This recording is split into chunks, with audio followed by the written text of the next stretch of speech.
Wyn O'Connor sydd yn safle'r mewnwr i Pontypridd. Amrywiaethau falle y tymor yma o'r hyn i ni arfer i weld. Connor sydd â hi nawr, te mae yna i Ashley James yn arwen ben y bont i gwpan Swalec y tymor diwetha yn erbyn Pontypridd. Mae ar ei ffordd i Webber am y llinell gais allai gyrraedd, a dyna fe, a dyna hi, y cais hanesyddol i Pontypridd a'i gwibiwr nhw ar yr asgell, Alex Webber sydd wedi gael e.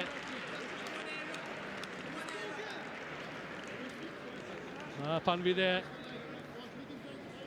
yn gwestiwn mewn cwis tafarn ymhen blynyddoedd i ddod, pwy oedd y gŵr cyntaf i gael y cais gwerth 6 pwynt? Wel, Alex Webber oedd hwnnw.